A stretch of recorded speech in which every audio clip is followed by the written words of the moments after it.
Good afternoon, Doc, and good afternoon, classmates. This is the continuation of Friedrich Nietzsche's philosophy. So, this presentation will focus on practical implication, when to best use the advantage as well as the criticisms and the research findings. Okay, by the way, I am Mary Grace G. Panoy. I am a senior high school teacher in the Department of Education. So I've got a lot of readings on Nietzsche's works and writings, and it seems um, unagreeable when you understand it in a very literal sense. But further readings makes me appreciate how driven he is in trying to instill to people to become unique, incomparable, authentic creator of new values, to have great courage. He also emphasizes the importance of self discovery and self examination in the cultivation of personal virtues. So, Nietzsche's Obermensch is his ideal person who represents the best or most well lived life, or the higher man, the overman, or the superman, depicts the person who is over or beyond or superior to any current human beings, his ideal person in the future. So before going into the main topic now, I am just going to talk about some of terms, no, the definition of terms. So this is first is the overmensch, an overman or higher man who has overcome or transcended his mere humanity. So this is a person who seems superhuman with outstanding astounding powers. Next, eternal recurrence. So this is also derived, no? This is also one of the philosophy of Friedrich Nietzsche. So accordingly, time repeats itself in an infinite loop, and that exactly the same events will continue to occur in exactly the same way over and over again for eternity. And he also have this amor fati. This is in the least and acceptance of faith and the most a love of faith. And also the will to power necessitates that the person willing overcomes an obstacle and overcome their own limitations and weaknesses to triumph in life. And also I have used here on the research findings, no, the corollary. This is a statement that follows naturally from some other statement that has been either proven or generally accepted as true. And then the Rorschach ink blot. This is a psychological test in which the person's perception of ink blots are recorded and analyzed. Okay, now we go to the practical implication of Nietzsche's philosophy. So this is for business and marketing. And in the following slides, there is also a practical implications of Nietzsche's philosophy to leadership. Okay, so this is Nietzsche's will to power, provide valuable lessons to the world of business and marketing. So we have here no the quotation: embrace the will to power and unlock your true potential. So will to power, this drives to excel, achieve goals, and dominate competitors. So this is very necessary in business. Okay, so somehow we are living Nietzsche's philosophy, no, unknowingly. So as leaders, as managers, as businessmen or entrepreneurs, teachers, we try to really excel. So we do whatever it takes to achieve our goal. So all successful people and leaders know how to wield their will to power. So leaders, we concur, achieve, overcome, dominate, no, for all the obstacles, no. Leaders, successful or successful leaders who has the will to power, no, they dare to dream when others abandoned hope. They dare to push forward when others have surrendered. They dare to overcome when others have quitted, and they dare to succeed when others have failed. So this is very true to business and marketing. You've got to have this mindset, this philosophy, no, in order to stay in track. So like us, no, doctorate students, we have this will to power, no, despite the hectic schedule we have in our job, we still have the courage to pursue this undertaking. Okay, next is the competitive edge. Okay, so business must continuously strive for improvement and innovation. So based on Nietzsche's philosophy, a free man is a warrior. He puts effort at all costs to stay aloft or in height or to stay above. He opposed to the teaching of Friedrich Nietzsche opposed to the teaching of Taoism, in which the goal is just to blend with nature. What happens in the nature, your surroundings, your situation, and the people you encounter. Also, Friedrich Nietzsche is in contrary with the Buddhism, no, in which the goal is to obtain inner peace. He also contradicts the teachings of Christianity, in which the goal is to be just thankful and contented for all God has provided you. For Nietzsche's recommendation is a radical departure from those old wisdoms.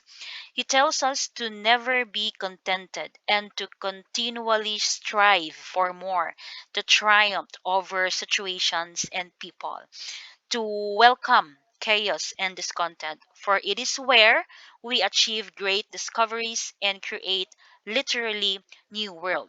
So in business, we kept on finding ways to improve and innovate continuously so we can have competitive edge over our rivals.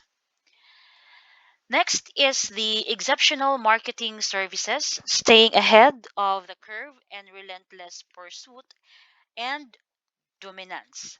Okay, so this is the right mix of passion, enthusiasm, agility, and professionalism, where creativity thrives and ideas are shaped. When we say exceptional marketing services, when we say exceptional, you provide an extraordinary service wherein people will spread their experience with you. In turn, your reputation will work for you and you will be able to promote brand loyalty while attracting new clients. Okay, so another practical implication for of Nietzsche's philosophy is on creativity and risk taking, unleashing innovation. So we have here an take risk taking leads to innovation. Failure is a part of the process. Risk leads to differentiation, and risk taking creates a culture of innovation. So we have here the generating new and innovative ideas. Okay, so in that, according to Nietzsche, people must risk passing over the limits of what they can. They must be true innovators, go to the limit without any standard notion of where that limit might be. Okay, so the usual strategies will have to be replaced by uncharted experimentation. So also discovering a top market. no, to go to the places where no one has gone before. And then think creatively. To be authentic or to be real is to be the creator of new values rather than the follower of popular morality. And then embracing unconventional approaches and dynamic marketing landscapes. So this is based on Nietzsche's philosophy. No, creativity. We have to be creators. We have to be innovators, and we have to take risk. The practical implication of Nietzsche's philosophy on still no on business and marketing. Okay, learning from failure and embracing growth. So willing to take calculated risk. So this means pushing yourself out of your comfort zone. So you've got to have courage. No, risk taking is the highest virtue we need as leaders or as entrepreneurs. According to Nietzsche, in his work, in his book, The Gay Science, the secret for harvesting from the existence, the greatest fruitfulness, and the greatest enjoyment is to live dangerously. Okay. Next is venture into uncharted territory, explore the unknown. The art of discovering the unknown, the process of venturing into uncharted territory. It can be both challenging and it could also be rewarding. So, by carefully planning and preparing over appropriate techniques and resources and adapting to changing circumstance, we can successfully explore the unknown and discover the hidden gems along the way. Next is learn from failure and sit back. So you have to accept, no? You have to learn from it, no? The defeat in life, especially in marketing, in leadership, in business. There has to be failure and setbacks and know how to manage it. Next is try new strategies and be bold when pursuing your goals. And then refine marketing approaches. So in here, you see what is working well and what is not working well. Then think or execute a refined strategy. Next is deliver optimal results. So always perform at your highest level of capacity to produce optimal or greatest, best result should be obtained. Okay, we go to the practical implication on leadership. So, the will to power in leadership, leaders should aspire to this ideal, cultivating the courage to question established norms and the creativity to envision new directions for their teams and organizations. So, this book, this philosophy of Nietzsche, challenges us to harness their will to power, not for mere control, but as a force for positive transformation within our organization. So the idea of eternal recurrence and decision making encourages executives to make decisions as if they were to repeat them infinitely, fostering a long term perspective that prioritizes sustainability and ethical consideration. So, how would you feel if you were to repeat this part of your life again and again, the exact same way, an infinite number of times? So, your answer could be you will do the best choice today as it echoes into your eternity. So, your will. Uh, You think of a long term perspective and you shall prioritize sustainability. For example, you will choose green marketing strategies to preserve our environment because you are aware, if you believe in the eternal recurrence, that you will live again and again infinitely. Okay, so this is the idea of eternal recurrence, wherein leaders are called to make, no, to decide, to make long-term perspective and prioritize sustainability.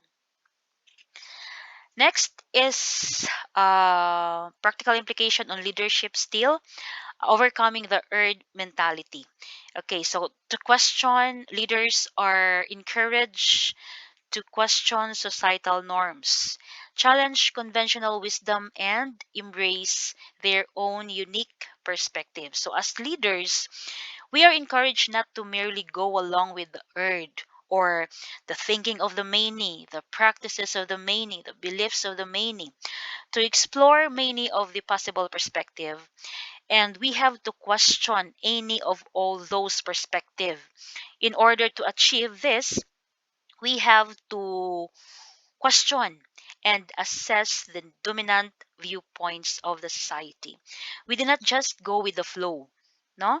Not We are not going to just conform, no, with the pre-established norms, but of promoting inquiry. Because for Nietzsche, self-determined person is autonomous, free-thinking, and fiercely independent. So it is the human capacity to question and to be truly unique, which makes life both interesting and fulfilling. So according to his writings, let the value of all things be posited newly by you. For that you shall be fighters, and for that you shall be creators. So we did not just go with the flow, no? We have to have our own values and perspective. Next is the creation of values, no, on leadership. So leaders are called upon to be visionaries who not only adapt to change but actively shape the future. So, as leaders, we are at the center of every successful organization. We should have, uh, in line with Nietzsche's philosophy, we should have a visionary thinking. We look beyond the current situation for a more desirable state. No, unlike traditional leaders who focus on maintaining the status quo, focused on short-term goals and minimizing risk. In Nietzsche, leaders are called upon to create our own value. No, we do not just adapt, but we actively change or we actively shape the future. Okay, when to best use Nietzsche's philosophy? So I have here his philosophies, his writings, and the business cycle. So we can incorporate this to the business cycle. So first is the creating new values. To be truly innovative, leaders or marketers must go beyond adapting to current values. And as overmensch marketers, um, we have to create new value. We have to set new standard in the world of marketing. So this is during it can be here in the introduction phase. Now, a product begins with an idea, and then until it undergoes research and development to know if it's feasible and potentially profitable. So, where you could use here the intellectual excellence and experimentation. So, this is the willingness to experiment, iterate, and craft something new. Next is the authenticity and even individualism. So urging consumers to break free from the herd and create unique paths. So during the growth stage, product becomes popular. So marketing campaigns will likely be geared towards differentiating your products from others. So you've got to have authentic or real products.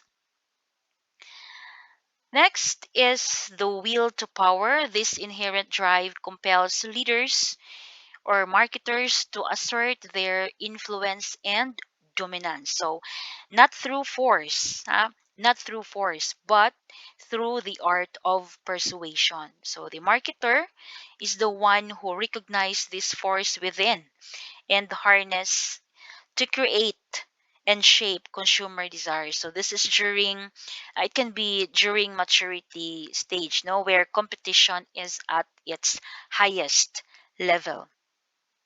Next is the amor fati, or the love of faith. We welcome challenges and setbacks as opportunities and growth and self overcoming.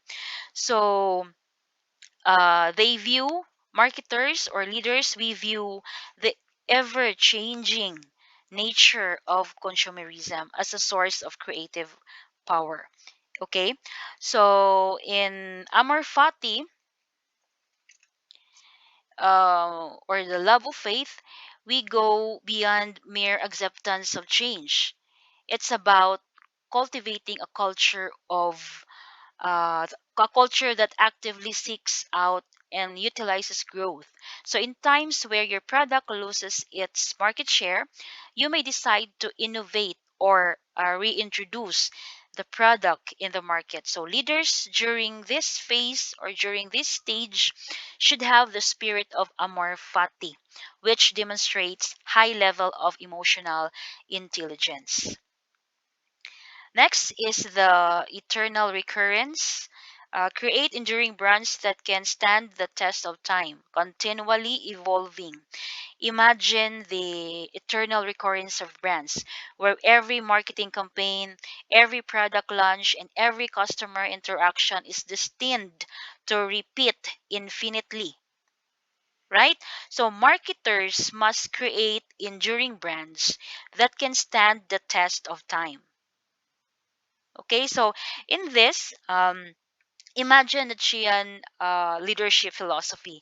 So the focus is on the will to power, the eternal recurrence, and the pursuit of authenticity and persuasion in the world of consumerism. So it encourages leaders to be creative, bold, and afraid to challenge and the conventional norms in their quest for success.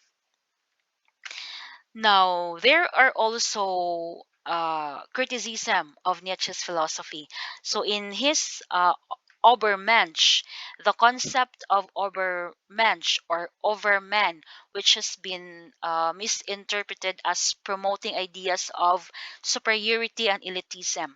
Okay, so when we say elitism, that is people who possess much power or influence. So, some interpretation would say this is just to inspire people, not to promote superiority, no, and elitism. This is to inspire people to rise above societal norms. It encourages us to discover our full potential to contribute much in our society. So this is the antidote of herd mentality. No, you do what is done by the many. No, so which is just to conform on what is the usual. So we have to challenge the status quo. Next is the will to power can be seen as promoting selfishness and disregard for others. Okay, so this concept of will to power are sometimes mistakenly interpreted as advocating the use of brute force or power against others. But some, no, because this philosophy is all subject to many debates, no, some fails to understand what Nietzsche was trying to convey to us. This will to power most important use is to aid us in mastering ourselves, overcoming the urge. No, one has to learn to think, one has to speak and write and learn to see and understand. Once self confidence is achieved, there will be fulfillment. Next is the eternal recurrence. This conflicts with the scientific understandings of time, entropy, and the nature of the universe. So, the idea of an exact repetition of events seems to contradict our current understanding of physics and cosmology. So, though there are other philosophies, no, who there are many beliefs who believe in rebirth, reincarnation, like the Hinduism, Buddhism, but this eternal recurrence challenges us to perform our best so we could have live life worthy to be lived again. The last is the conventional morality focuses on character, not on rules. So, according to Nietzsche, the morality should be focused on specific situation instead of universal principles and test to determine right from wrong. So, individual as a self-determined being should question their society's accepted virtues. So, though Nietzsche rejected all conventional morality. However, he called the revaluation or re-evaluation of all values. If people will just conform and seeks security and comfort, this could be a threat to human greatness. Now we go to the research findings, no research findings on Nietzsche's philosophy. So this is the Nietzschean pedagogy, a revaluation of contemporary education. So Nietzsche posited a philosophy of education designed to promote individual creativity and critical thinking. So this research, kini siya nga paper, this is a dissertation. This makes a thorough examination of Nietzsche's concept of education and then applies this concept in presenting a framework for the revaluation of our educational system. So, as I am working in an academy, I am so passionate, no, about different pedagogies or any principles that would really entail improvement on teaching career. So that is why I chose this research findings. Okay, so revaluation for contemporary education. So when we say revaluation, this is examining the value again to give it a higher value than before. So this paper has introduced seven corollary. Okay, so corollary, it means these are statements that follows naturally from some other statements that has either been proven or is generally accepted as true. So this seven corollaries, um, though the explanation and examination of the corollaries does not make any references to Nietzsche's work, it is important to remember that they are derived from the Nietzsche's philosophy. So his pedagogy is directed toward the development of the overmensch or the higher state of human condition. So we are taught how to go beyond, no, how to be overman. Okay, so the first corollary is the corollary one. While the learner is to be focused on education, the objective of education is a quest for taking the learner beyond the confines of collective and individual mediocrity. So take note of the word beyond. Okay, this one, our learner, our it can be our subordinates, no, if we are not in the teaching field, or us, no, should not just merely go along with the herd. We have to never be contented and continually strive for more. So in order for us to triumph in life, to achieve that higher place, to become great men, right? So learners should be the focus of all educational activities. The fundamental aim of education should be to develop free thinking, creative beings who can use their education to improve human condition. So, in contrary, based on my experience, just solely my opinion, our learners are very protected by the different laws, right? The child friendly schools. So, we cannot, as teachers, no, we are limited, no? We cannot impose absolute discipline. How can we, for that reason, no? Where discipline is a very big issue. How can we instill that notion to go beyond mediocrity when the generation are thought to live on their comfort? Okay, so that is a question subject for debate. Okay, now we go to the corollary 2. The education is a guide for the attainment of the higher state of being in the learner.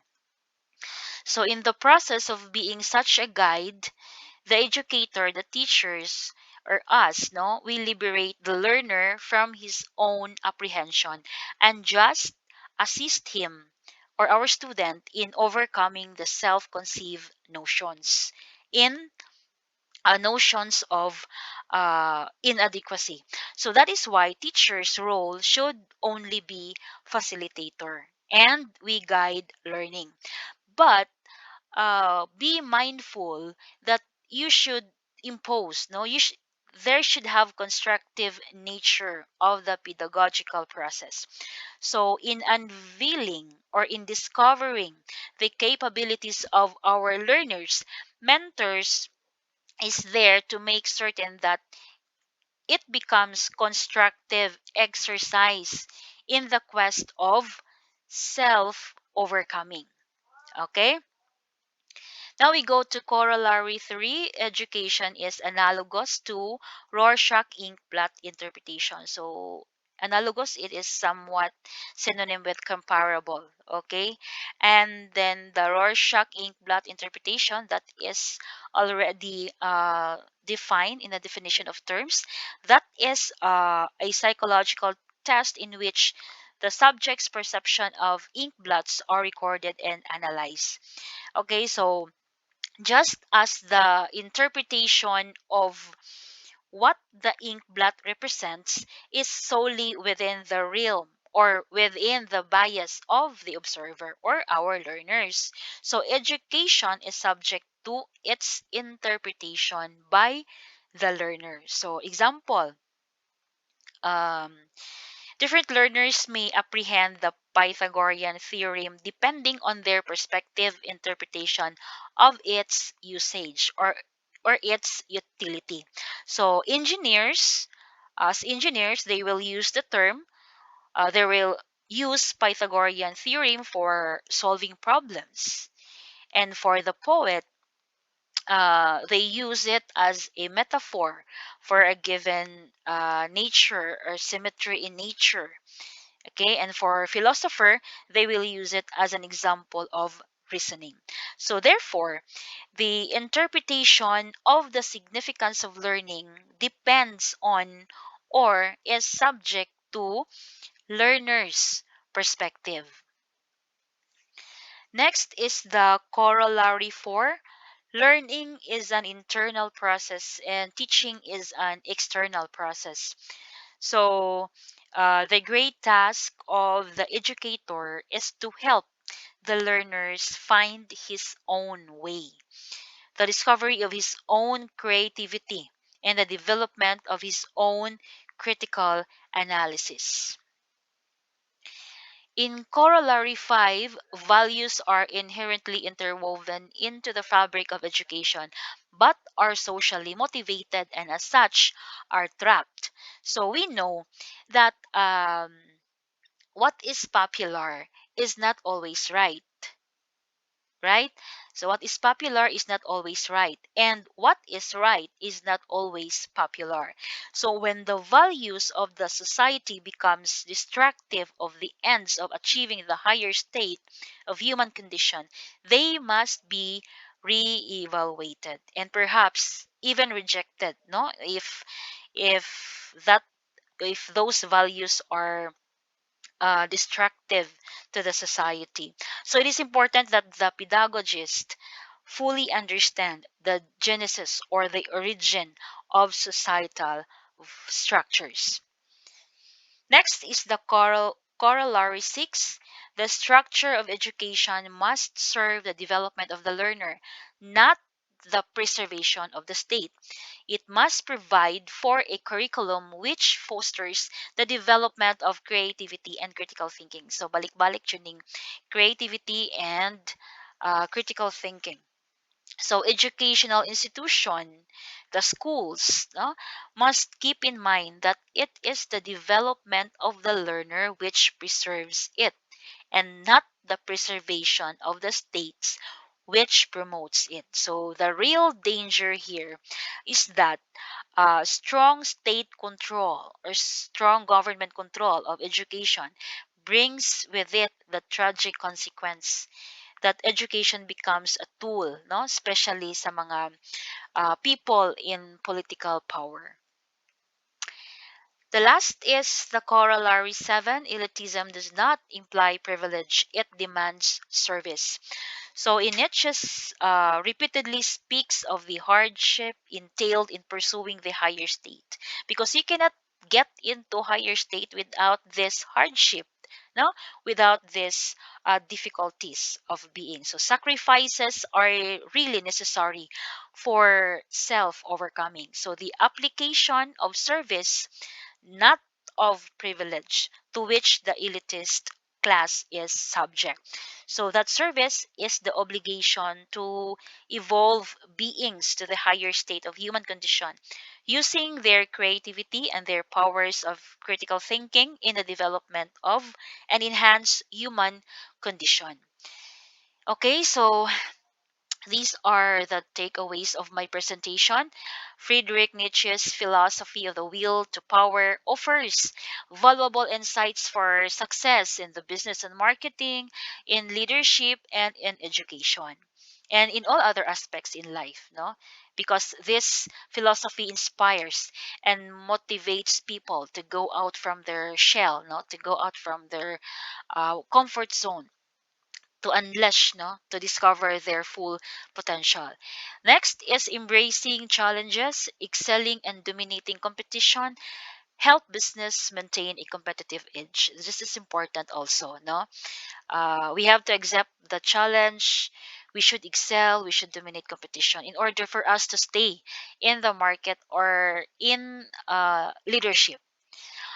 Next is Nietzsche's philosophy, emphasizing exceptional marketing services, innovative thinking, creativity, risk taking, learning from failure, and inspiring leadership. So this has been discussed now. And then it is best to use Nietzsche's philosophy business cycle, especially when there are challenges. No, the will to power compels leaders, compels the marketers to assert dominance, to stay in the market. Creativity and critical thinking of learners are encouraged in the development of an enhanced human condition.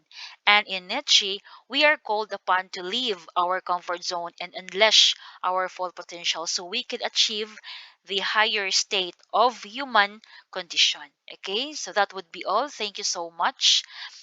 These are my references. And thank you again for listening. And God bless us all. Thank you, Doc, and thank you, classmates.